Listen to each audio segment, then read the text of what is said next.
I stood at the window of my penthouse office, watching the city light up as dusk settled in. 50 floors below, employees spilled out into the streets, including my father, mother, and sister. None of them knew they were working in my building, much less for me. 10 years ago, they'd thrown me out of the house, branded me a failure, a disgrace. Today, they unknowingly served the company I founded, Nova Technologies. The irony never failed to make me smile. "Miss Parker," my assistant's voice chimed through the intercom. "Everything's ready for tomorrow's all-hands meeting. Are you sure you want to go through with it?" I brushed my fingers against the glass. "Absolutely, it's time." That night still burned in my memory. I was 22, freshly graduated with a degree in computer science, not the law degree my parents had demanded. "What kind of future can you build with computers?" my father had scoffed. "Success is built on status, not screens."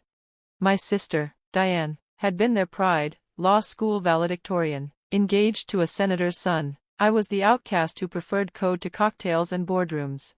When I declined a job at my father's law firm to join a struggling tech startup, he exploded. "If you're too good for our help," he'd shouted, "you're too good for this family." He gave me an hour to leave. My mother stood in the hallway, arms folded, watching me pack. "This is for your own good, Emma," she said. "You need to fail before you learn." Behind her, Diane smirked. "Maybe now you'll stop playing with computers and face the real world." I left with a laptop, $200, and an idea that would change everything.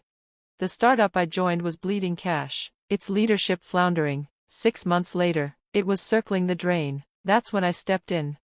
I pitched a buyout to investors, me, a nobody with no business experience but a deep understanding of the tech. They hesitated, but my plan was airtight. I secured the funding. By 25, I'd transformed the dying startup into Nova Technologies. We grew fast, too fast for anyone to trace the company's true origins. I stayed behind the curtain, letting the COO play public face while I quietly built an empire.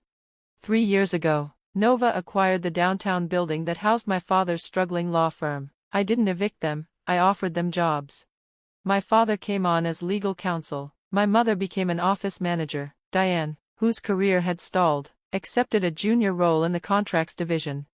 Sometimes I watched them on security feeds, my father rushing in, hair more gray than black now, my mother orchestrating office events. Diane, her confidence thinned, trying desperately to reclaim her former glory. They loved Nova. I knew from secondhand stories passed through channels I cultivated. "A real company that values hard work," my father would say. "Finally, a place that rewards talent," my mother often boasted. If only they knew who was behind it all. Now, as the moment approached, I turned away from the window. Tomorrow wasn't just about unveiling my identity, it was about launching Nova's latest product, an AI platform that would revolutionize legal research. Fitting, isn't it? The daughter they cast aside had built something that would reshape the very world they worshipped. A gentle knock. Sarah stepped in. "The presentation is loaded. Everyone's confirmed for the meeting, your family included. They're in the front row." I nodded and picked up the only personal item on my desk, a photo of me at college graduation, smiling, unaware of the storm that lay ahead. "Second thoughts?" Sarah asked softly. I set the photo down. Not even for a second. It's time they learned the truth. My phone buzzed. An email. From my father. "Looking forward to finally meeting the CEO tomorrow." I smiled. "So am I. I have some suggestions about restructuring the legal department," the email read. I smiled. Of course he did. My father still believed his way was best, still clung to the idea that success came from handshakes, legacy, and outdated prestige. Tomorrow would shatter that illusion. Sarah handed me a folder. "Your speech, not that you'll need it." I took it, running my fingers over the cover. 10 years, I said quietly. 10 years of building Nova, of watching them walk these halls, never once suspecting. Her eyes softened. "They'll understand tomorrow, all of them will." I turned back to the window, the skyline glowing beneath the night sky. But in that moment, I understood something deeper. This wasn't about revenge anymore. It never really had been. It was about clarity. About showing them, and everyone else, that success doesn't always wear the right suit, attend the right schools, or play by the rules of the old world. Sometimes, it comes from the one you cast aside. The one you underestimated. The one you called useless. Sarah, I called as she reached the door. Make sure security's on standby. Things might get dramatic. She gave a knowing nod. We both knew the truth bomb I was about to drop wouldn't land quietly. But I wasn't afraid. You don't build an empire just to stay quiet. The next morning, the company auditorium buzzed with energy. 3,000 employees filled the seats, a low murmur of speculation in the air. For a decade, Nova Technologies had operated under a veil of mystery. No one had ever seen the elusive CEO. Today, that would change. From the prep room, I watched through the two-way glass. My family took their seats in the front row. My father adjusted his tie, likely rehearsing the advice he'd give to the CEO about departmental strategy. My mother smoothed her blouse, rehearsing her charm. Diane checked her lipstick, probably picturing herself finally climbing the ladder she believed she was born to ascend. 2 minutes, Sarah whispered, handing me a water bottle. I took a slow sip, catching my reflection in the mirror. Gone was the young woman they discarded. In her place stood the architect of one of the most powerful tech companies in the world. Sharp suit, clear eyes, steady hands. The COO stepped onto the stage. He spoke of Nova's rapid ascent, its breakthroughs in AI, its new legal research platform poised to disrupt the industry. And now, he announced, the moment you've all been waiting for, please welcome Nova Technologies founder and CEO. I stepped into the light. Silence. Then, my mother's audible gasp, my father's soft, stunned exhale. Diane's coffee cup slipped from her hands and shattered on the floor. Good morning, I said, voice calm and resonant. I'm Emma Parker. Some of you once knew me by a different name. Welcome to my company. The auditorium buzzed as realization swept the room. Heads turned, colleagues whispered, expressions shifted from confusion to awe. 10 years ago, I continued, I was called useless, told that my passion for technology was a dead end. That real success only came from following the right path. I glanced at the front row. My father's complexion had gone ghostly. My mother sat frozen, hands clenched white. Diane stared at me like she'd seen a ghost.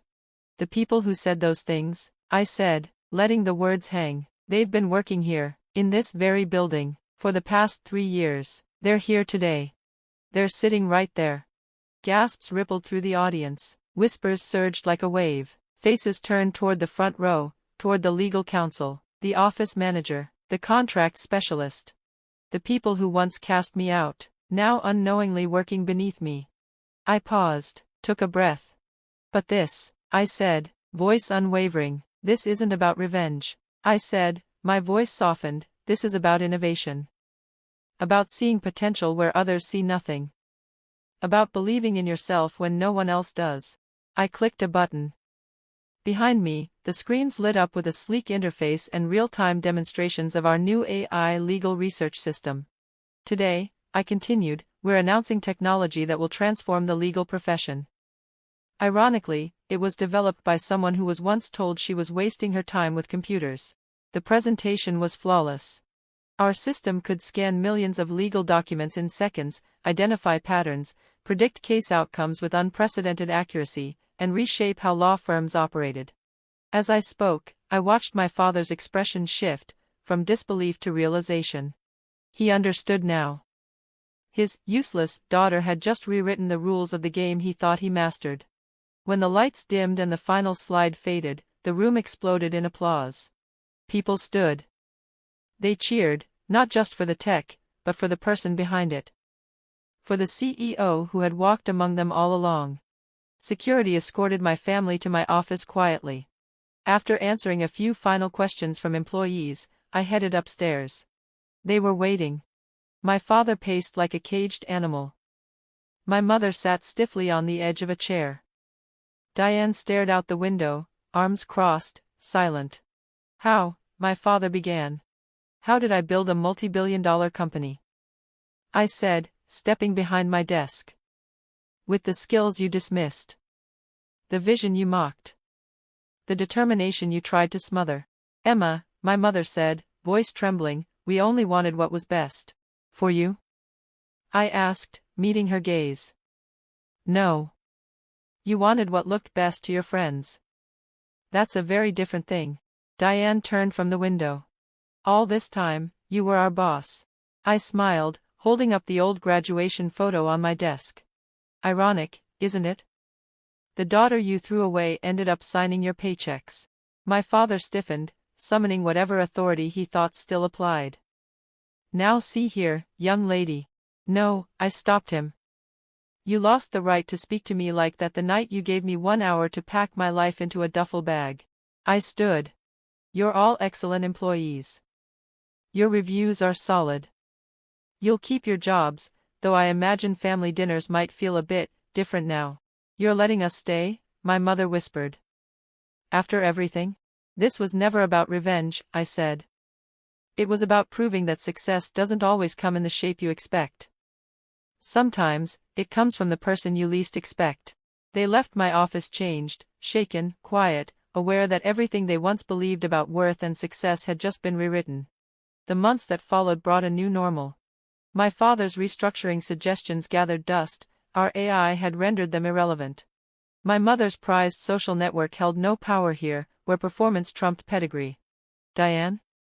She finally understood that her best chance at advancement wasn't her last name or her law degree, but the sister she'd once looked down on. And slowly, something shifted. They began to see me. Not as a failure. But as someone who had built something extraordinary, on her own terms. Family dinners resumed, only now, they were held in my penthouse. And the conversations? They changed. We talked about ideas. Innovation. The future. They learned to listen. To value new perspectives.